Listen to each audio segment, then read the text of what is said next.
नमस्कार बंधुगण आमे शुणुछे उपन्यास प्रेमिका लेखक विभूति पट्टनायक। सेही उपलब्धिर इतिहास मो जीवनर मलानई को नूतन जीवनी शक्ति रे कलकल्लोलित करिदेइथिला। तार दिन सकाळु मो हॉस्टेल को फेरिली। अवंती, इंदु, एनी, रश्मि, शेफाली समस्ते रंग पिचकारी धरी होली खेଳରେ मातिले। मते जेते टाणिले भी से होली खेଳରେ ମୁଁ ଭାଗ ନେଇ ପାରି ନଥିଲି। ଆପଣଙ୍କ ଶାରୀରିକ ସ୍ନେହର ଅଲିଭା ସ୍ମୃତି ମୋ ମନରେ ଅଜସ୍ର ରକ୍ତପଲାଶ ରଙ୍ଗୀନ କୃଷ୍ଣଚୂଡ଼ା ଫୁଟାଇ ଦେଇଥିଲା। ଆଉ କେଉଁ ଦୁଃଖରେ ଅବା ରଙ୍ଗ ପାଣିରେ ମୁଁ ସେମାନଙ୍କ ସହିତ ହୋଲି ଖେଳିଥାନ୍ତି। ସେଇ ପ୍ରଥମ କିନ୍ତୁ ସେଇ ଶେଷ ନୁହେଁ। ଆମ ଦୈହିକ ଘନିଷ୍ଠତା ଆମ ମନର ମିଳନକୁ ଦୃଢ଼ରୁ ଦୃଢ଼ତର କରିଥିଲା। କେଉଁ ଉପାୟରେ ହଷ୍ଟେଲରୁ ଖସି ଆସି ମୁଁ ଆପଣଙ୍କ ପାଖରେ ପହଞ୍ଚିଯିବି ସେଇ ସବୁ ଦୁଷ୍ଟବୁଦ୍ଧି କିପରି ଭାବରେ ଯେ ମୋ ମନରେ ପ୍ରବେଶ କରିଥିଲା ଆଜି ଭାବିଲେ ଆଖି ପାଏ ନାହିଁ। କେତେ ସଜଳ ସନ୍ଧ୍ୟା, କେତେ ଉଦାସ ନିର୍ଜନ ଅପରାହ୍ନ, କେତେ ମାୟାବିନୀ ରାତ୍ରିର ରକ୍ତିମ ସ୍ମୃତି ମୋ ଦେହର ପାଣ୍ଡୁଲିପିରେ ଲିପିବଦ୍ଧ ହୋଇ ରହିଲା। ଆଜି ଏତେ ବର୍ଷ ପରେ ସ୍ୱାମୀଙ୍କର ଏଇ ସୁରକ୍ଷିତ ସୁସଜ୍ଜିତ ଶିବିରରେ ବସି ପଛ ଜୀବନର ସ୍ମୃତି ଆଡ଼କୁ ନିରୀକ୍ଷଣ କଲାବେଳେ ସେଇ ଫଗୁଣ ପୂର୍ଣ୍ଣମୀର ଅନୁଭୂତି ମନକୁ ଆଜି ସୁଦ୍ଧା ବିହ୍ୱଳିତ କରିଦେଉଛି। ଆପଣଙ୍କ ଉଷ୍ମ ସୁରଭିତ ନିଶ୍ୱାସର ସ୍ପର୍ଶରେ ଦିନେ ମୋ କୁମାରୀ ଦେହର ନିଦ୍ରାଭଙ୍ଗ ଘଟିଥିଲା। କୋରକିତ ତନୁବଲ୍ଲରୀ ଅପୂର୍ବ ଲାବଣ୍ୟରେ କୁସୁମିତ ହୋଇ ଉଠିଥିଲା। ସମ୍ଭୋଗର ଯୂପକାଠରେ ସେଇଦିନୁ ମୋ ପୁଷ୍ପିତ ତନୁ କେତେ ଶତ ସହସ୍ର ଥର ବଳି ପଡ଼ିଛି। ରମଣ, ପ୍ରଜନନ, ଶିଶୁପାଳନର ପୁନଃ ପୌନିକତା ଭିତରେ ସୁଖ କ୍ରମଶଃ ସ୍ୱାଦହୀନ ଉତ୍ତେଜନା ପ୍ରଶମନର ନାମାନ୍ତର ହୋଇଯାଇଛି। ଆଜି ମଧ୍ୟ ମୁଁ ସ୍ୱପ୍ନ ଦେଖେ, କିନ୍ତୁ ସେ ସ୍ୱପ୍ନର କୌଣସି ରଙ୍ଗ ନଥାଏ। ମୋର ଯେଉଁ କୁମାରୀ ଦେହର ଅଲେଖା ଶିଳାଖଣ୍ଡରେ ଆପଣ ନିଜ ପ୍ରଥମ ଶାରୀରିକ ଅନୁଭୂତିର ବର୍ଣ୍ଣମାଳା ଉତ୍କୀର୍ଣ୍ଣ କରିଥିଲେ, ସେଇ ଦେହର ଶିଳାଲେଖ କ୍ରମଶଃ କ୍ଷୟ ହୋଇଯାଉଛି। ତଥାପି ସେଇ ପ୍ରଥମ ସୁଖର ସ୍ମୃତି କାହିଁକି ଆଜି ମଧ୍ୟ ତନୁକୁ ଅତନୁ କରିଦେଉଛି। There is no time like first time. ଠିକ୍ ନା? ସେଇ ଫଗୁଣ ପୂର୍ଣ୍ଣମୀ ପରେ ଆପଣ ଏକ ନୂଆ ମଣିଷ ହୋଇଗଲେ। ସନ୍ଦେହର ସୀମାନ୍ତ ଅତିକ୍ରମ କରି ଆସିଲେ ପ୍ରତ୍ୟୟର ନୂତନ ଜଗତକୁ। ଗତ 1.5 ବର୍ଷ ଧରି ଶତାଧିକ ଚିଠି, ବହୁ ସାକ୍ଷାତ ସଳାପରେ ମୁଁ ଯେଉଁ ପ୍ରତ୍ୟୟ ବିଶ୍ୱାସ ଆପଣଙ୍କର ଲାଭ କରି ପାରିନଥିଲି, ଦେହକୁ ଲାଞ୍ଚ ଦେଇ ଦିନ କେତୋଟି ମଧ୍ୟରେ ମୁଁ ସେଇ ଆକାଂକ୍ଷିତ ଐଶ୍ୱର୍ଯ୍ୟର ଅଧିକାରିଣୀ ହୋଇଗଲି। ଆପଣ ହୋଇଗଲେ ମୋ ଶାଢ଼ୀକାନିର ଚାବି ନେନ୍ଥା। ଯେତେବେଳେ ଇଚ୍ଛା ସେତେବେଳେ ଆପଣଙ୍କ ମନର ସିନ୍ଦୁକ ଖୋଲି ମୁଁ ପ୍ରବେଶ କରିଗଲି। ମୁଁ ହୋଇଗଲି ଆପଣଙ୍କ ପାଖରେ ଏକ ଅନାବୃତ ରକ୍ତମାଂସର ପ୍ରତୀକ ପ୍ରତିମା। ଆପଣ ହୋଇଗଲେ ମୋ ପାଇଁ ଏକ ଖୋଲା ବହି। ଗୋପନୀୟତା ତାର ରହସ୍ୟ ହରାଇ ବସିଲା। ମୁଁ ମୋର ମନ ଭଳି ମୋ ଦେହକୁ ମଧ୍ୟ ସମ୍ପୂର୍ଣ୍ଣ ଭାବରେ ଆପଣଙ୍କ ପାଖରେ ଅନାବୃତ ସମର୍ପିତ କରିଦେଇଥିଲି। ସେ ଦେହକୁ ଆପଣ କିଭଳି ଭାବରେ ବ୍ୟବହାର କରିଥିଲେ ସେଇଟା ଆପଣଙ୍କର ରୁଚିର କଥା। ମୋର ଅଦେୟ କିଛି ନଥିଲା। ଆପଣ ନିଜକୁ ମଧ୍ୟ ମୋ ପାଖରେ ଖୋଲା ବହିର ପୃଷ୍ଠାବଳୀ ଉନ୍ମୁକ୍ତ କରିଦେଇଥିଲେ। ସେ ବହିର କେଉଁ ପୃଷ୍ଠା ମୁଁ ପଢ଼ିଥିଲି, କେଉଁ ପୃଷ୍ଠା ନ ପଢ଼ି ଓଲଟାଇ ଦେଇଥିଲି ସେଇଟା ଥିଲା ମୋର ଇଚ୍ଛା ନିର୍ଭର। କିନ୍ତୁ ଆପଣଙ୍କ ବ୍ୟକ୍ତିଗତ ଜୀବନ, ସାମାଜିକ ଜୀବନର କୌଣସି କଥା ଆପଣ ମୋଠାରୁ ଗୋପନ କରି ରଖିନଥିଲେ। ସେଦିନ ମୋର ମନେ ହୋଇଥିଲା ନାରୀ ଜୀବନ ମୋର ସାର୍ଥକ ହୋଇଛି। ଝିଅ ଜୀବନରେ ଜଣେ ନାରୀ ଏହାଠାରୁ ଅଧିକ କ'ଣ ଚାହିଁପାରେ? ଆପଣଙ୍କର ଚାଟୁବାଣୀ ଯେ ଶୁଣିଛି, ଅନ୍ୟ କାହାରି ସ୍ତବଗାନ ତାର ମନକୁ ଆକୃଷ୍ଟ କରିପାରିବ ନାହିଁ। ଆପଣଙ୍କ ସ୍ପର୍ଶର ଯାଦୁ ଯେ ଅନୁଭବ କରିଛି, ଅନ୍ୟ ଯେକୌଣସି ପୁରୁଷର ସ୍ପର୍ଶ ତାହାର ମନେ ହେବ କେବଳ ବିରକ୍ତିକର ପୁନରାବୃତ୍ତି ଭଳି। ଆପଣଙ୍କ ସ୍ପର୍ଶରେ କିନ୍ତୁ କୌଣସି ଦିନ ନଥିଲା କାମୁକତାର କ୍ଲେଦାକ୍ତ କଳୁଷିତ ଏକ ସ୍ନିଗ୍ଧ ଆନନ୍ଦ ଅନାସ୍ୱାଦିତ ଆବେଗର, ତାହା ମୋର ଦେହ ମନକୁ ଭରି ଦେଉଥିଲା। ଆପଣଙ୍କ ନିବିଡ଼ ସ୍ପର୍ଶର ସେହି ସଂଯତ ଶାଳୀନତା, ଶିଳ୍ପୀ ସୁଲଭ ଅନ୍ତର୍ଭେଦୀ ଗଭୀରତା ସାରା ଜୀବନ ପାଇଁ ମୋର ସଞ୍ଚିତ ସମ୍ପଦ ହୋଇ ରହିଯିବ। ଗୋଟିଏ କଥାରେ କହିବାକୁ ଗଲେ ଆପଣ ହିଁ ଥିଲେ ମୋର କୃଷ୍ଣ, ଆପଣ ହିଁ ମୋର ଦୁଃଶାସନ। ଗୋଟିଏ ହାତରେ ମୋତେ ବିବସ୍ତ୍ର କଲାବେଳେ ଅନ୍ୟ ହାତରେ ଆପଣ ମୋତେ ଆବୃତ କରି ଦେଉଥିଲେ। ମନେ ପଡ଼େ ପ୍ରଥମ 1.5 ବର୍ଷ ଆପଣଙ୍କ ପାଖକୁ ମୁଁ ଲାଗି ଲାଗି ଗଲାବେଳେ ଆପଣ ଘୁଞ୍ଚି ଘୁଞ୍ଚି ଯାଉଥିଲେ। ଶେଷ 1.5 ବର୍ଷ ବାହାଘର ପରବର୍ତ୍ତୀ ସମୟ ପାଇଁ ନିଜକୁ କୃପଣ ଭଳି ଆପଣଙ୍କ ପାଇଁ ସଞ୍ଚୟ କରି ରଖିବାକୁ ଚେଷ୍ଟା କଲାବେଳେ ଆପଣ ପରିଣତ ବୟସରେ ମଧ୍ୟ ଛୋଟ ଶିଶୁଟି ଭଳି ମୋତେ ପ୍ରତିଟି ମୁହୂର୍ତ୍ତରେ ପାଇବା ପାଇଁ ଅମାନିଆ ହୋଇ ଉଠୁଥିଲେ। ଥରେ ମୋତେ ଚିଠି ଲେଖିଥିଲେ, ତମ ମନ ଭଳି ତମ ଦେହ ମଧ୍ୟ ମୋର ପୋଷା ମାନିବାକୁ ଚାହେଁନା। ବିବାହ ପରେ ଗୋଟିଏ କୋଠରୀରେ ଖୁବ୍ ପାଖାପାଖି ରହିଲେ ମଧ୍ୟ ଆମ ଦେହ ମନ ଭିତରେ ଯୋଜନ ଯୋଜନ ଦୂରତ୍ୱ ରହିଯିବ। ହଷ୍ଟେଲକୁ ଆପଣଙ୍କ ଚିଠି ଆସିଲେ ସାଙ୍ଗମାନଙ୍କ ଆଗରେ ଚିଠି ଖୋଲିବା ମୋ ପକ୍ଷରେ ଥିଲା ଆତଙ୍କର ବ୍ୟାପାର। ସେଥିରେ ପୁଣି ଅନିତା ଆମ ହଷ୍ଟେଲକୁ ଆସି ଆପଣଙ୍କ ଚିଠି ଉପରେ ହିଂସ୍ର ଦୃଷ୍ଟି ରଖିଥିଲା। ତେଣୁ ବାଥରୁମ୍ ଛଡ଼ା ଚିଠି ପଢ଼ିବା ପାଇଁ ହଷ୍ଟେଲରେ ମୋର କୌଣସି ନିରାପଦ ସ୍ଥାନ ନଥିଲା। କିନ୍ତୁ ଆପଣଙ୍କ ଚିଠି ତରତର କରି ବାଥରୁମ୍ରେ ପଢ଼ିଲେ କ'ଣ ମନର ତୃଷ୍ଣା ମେଣ୍ଟେ? ଆପଣଙ୍କ ଚିଠିର ପ୍ରତିଟି ଶବ୍ଦ ଥିଲା ଅନେକ ଭାବନାର ଗୋଟିଏ ଗୋଟିଏ ବ୍ୟଞ୍ଜନା ସଂକୁଳ ଦ୍ୱୀପ। ସେଥିପାଇଁ ଚିଠିଟା ବାଥରୁମ୍ରେ ପଢ଼ିଲେ ସୁଦ୍ଧା ମନ ବୁଝିନଥିଲା।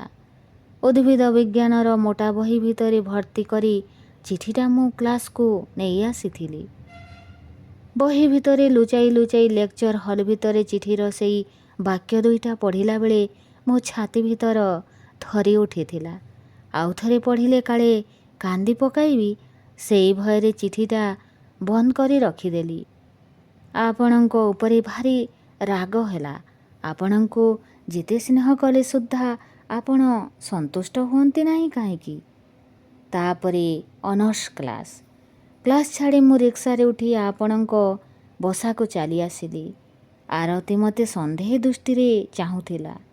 ମୁଁ କୌଣସି କଥାକୁ ଭ୍ରୂକ୍ଷେପ ନ କରି ରିକ୍ସାବାଲାକୁ ଆପଣଙ୍କ ବସାର ଠିକଣା କହିଦେଲି। ଅସମୟରେ ମୋତେ ଦେଖି ଆପଣ ଅବାକ୍ ହୋଇଗଲେ, କିନ୍ତୁ ସାଙ୍ଗରେ କେହି ସଙ୍ଗିନୀ ନଥିବାରୁ ପରମୁହୂର୍ତ୍ତରେ ଆପଣଙ୍କ ମୁହଁରେ ସେଇ ମାୟାବୀ ହସ ଫୁଟି ଉଠିଲା। କ୍ଲାସ୍ ନଥିଲା? ଆଗରୁ ନ ଜଣାଇ ଚାଲି ଆସିଲ ଯେ? ମୁଁ ଯଦି ବସାରେ ଏ ସମୟରେ ନଥାନ୍ତି?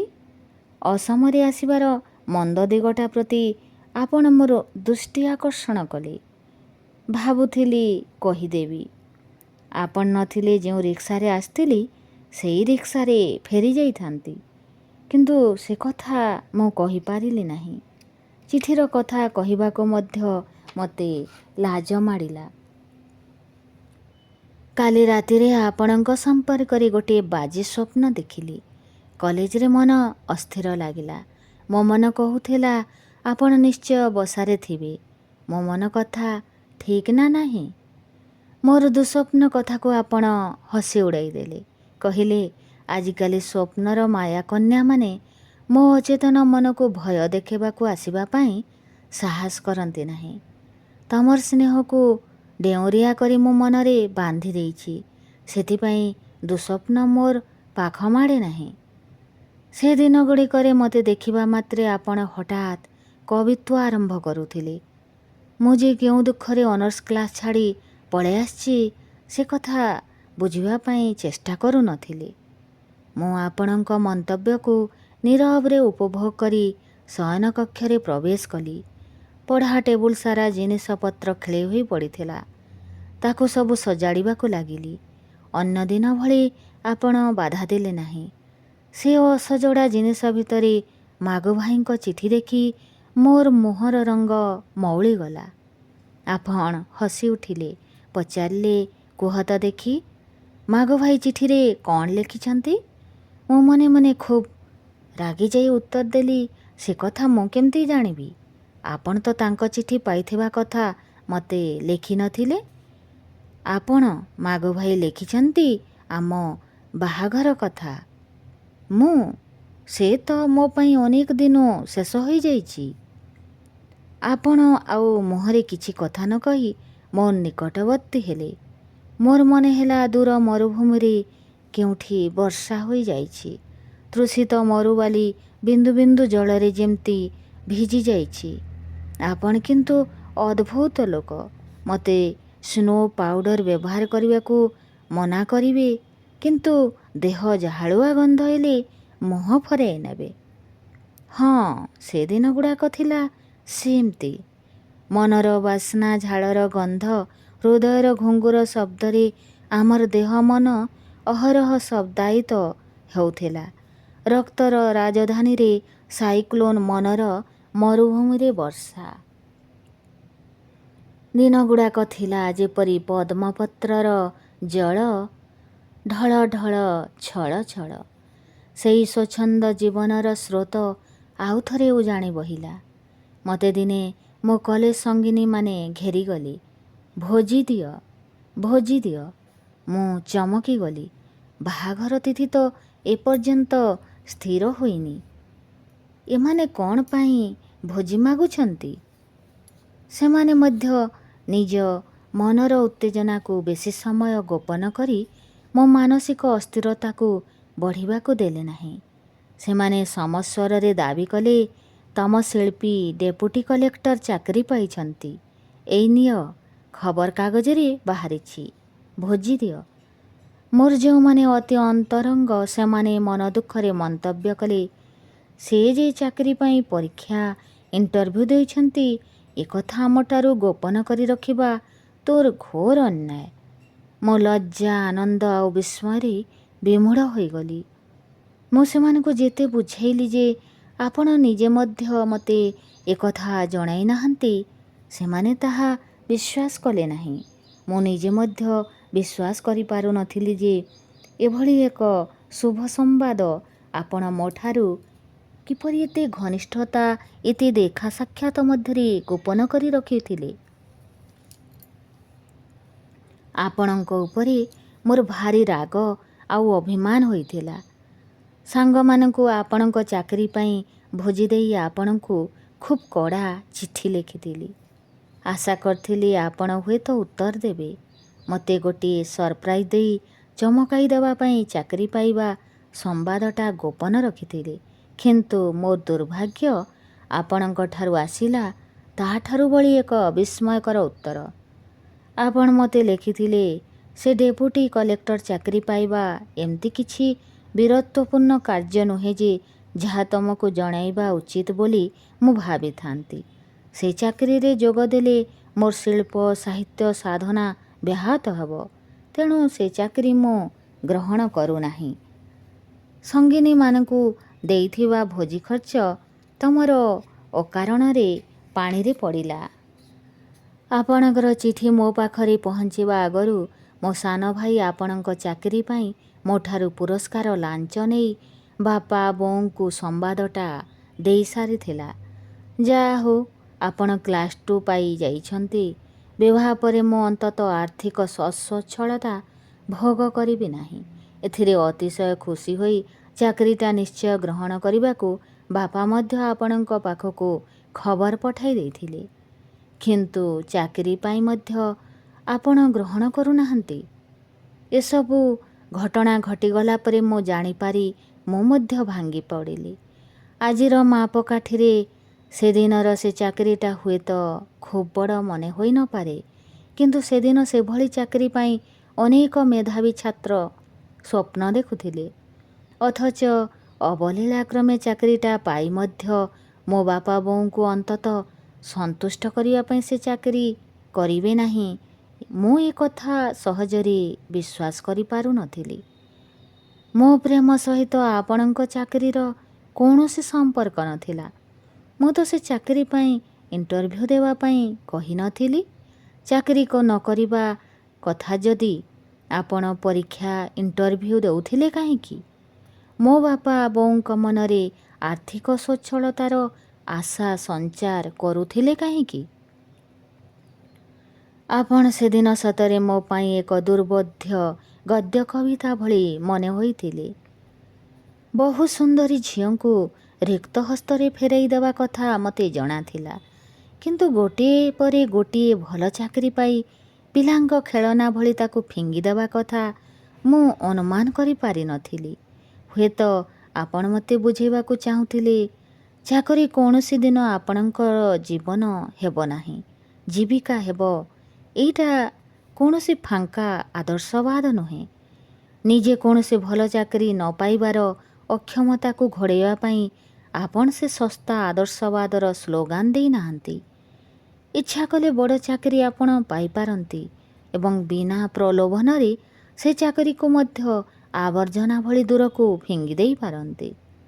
ଅଯୋଗ୍ୟ ଅକ୍ଷମ ଲୋକର ଆଦର୍ଶବାଦ ଅନ୍ୟ କାହାରିକୁ ପ୍ରଭାବିତ କରେ ନାହିଁ। ଆଦର୍ଶବାଦୀ ହେବାକୁ ହେଲେ ମଧ୍ୟ ପ୍ରଥମେ ଯୋଗ୍ୟ ହେବାକୁ ହୁଏ। ଡେପୁଟି କଲେକ୍ଟର ଚାକିରି ପାଇ ତାକୁ ପ୍ରତ୍ୟାଖ୍ୟାନ କରିବା ଥିଲା ଆପଣଙ୍କର ସେହି ଆଦର୍ଶବାଦୀ ଯୋଗ୍ୟତାର ଅଭିଜ୍ଞାନ। କିନ୍ତୁ ଆପଣଙ୍କ ଯୋଗ୍ୟତା ବିଷୟରେ ମୋର ସେଦିନ କୌଣସି ସନ୍ଦେହ ଥିଲା ଯେ ଆପଣ ମୋତେ ସେ କଥା ବୁଝାଇବା ପାଇଁ ଅଜ୍ଞାତସାରରେ ଚାକିରି ପାଇ OAS ପରୀକ୍ଷା ଇଣ୍ଟରଭ୍ୟୁ ଦେଇ ମୋ ଅନୁରୋଧ ସତ୍ତ୍ୱେ ସେ ଚାକିରିକୁ ପ୍ରତ୍ୟାଖ୍ୟାନ କରୁଥିଲେ। ମୁଁ ଆପଣଙ୍କୁ ବୁଝାଇ ଲେଖିଥିଲି, ପ୍ରତି ବାପା ବୋଉ ଚାହାନ୍ତି ବିବାହିତ ଜୀବନରେ ଝିଅ ତାଙ୍କର ଆର୍ଥିକ ସ୍ୱଚ୍ଛଳତା ମଧ୍ୟରେ ରହୁ।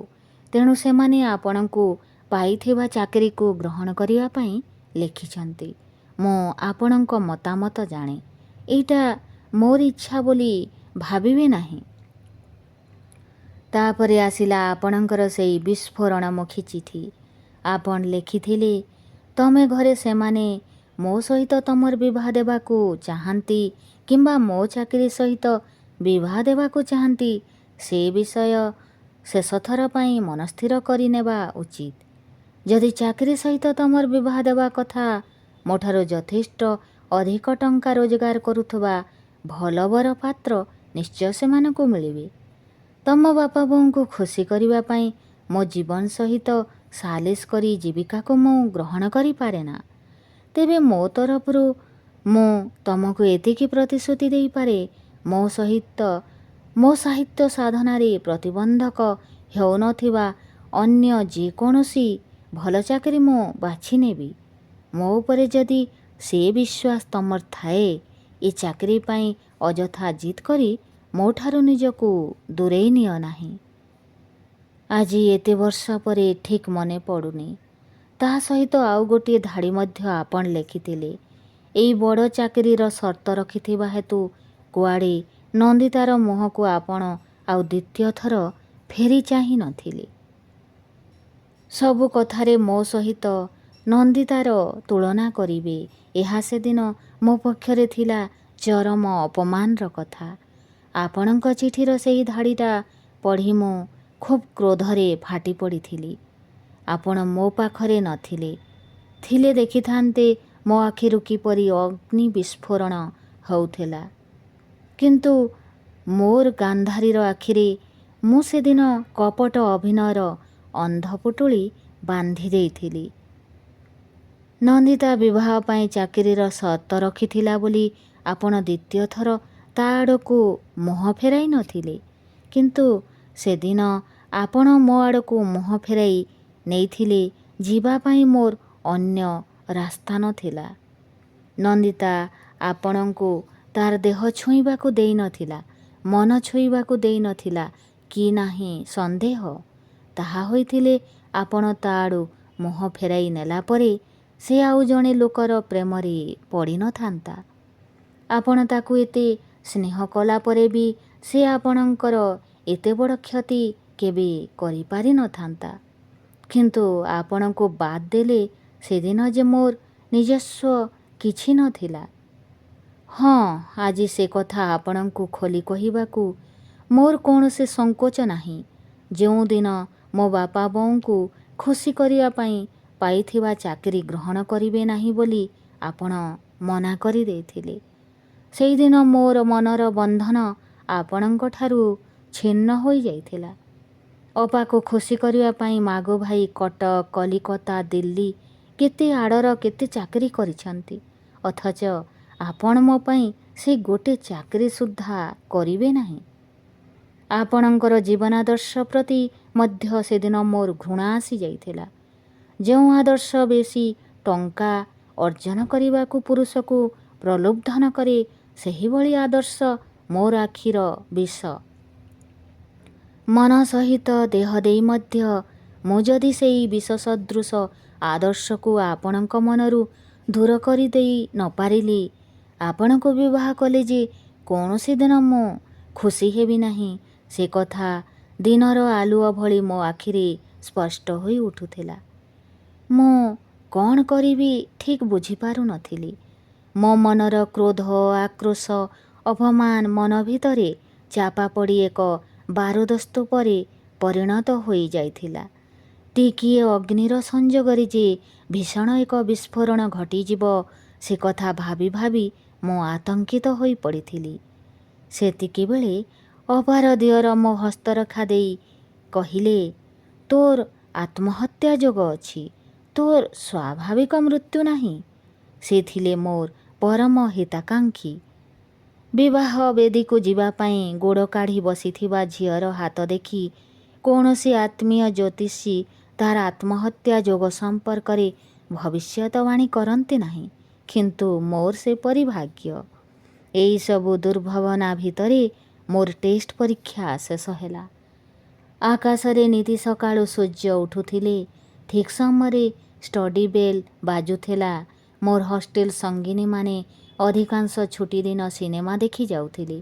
ମୁଁ କିନ୍ତୁ ପାଲଟି ଯାଇଥିଲି ଏକ ପାଷାଣ ପ୍ରତିମା।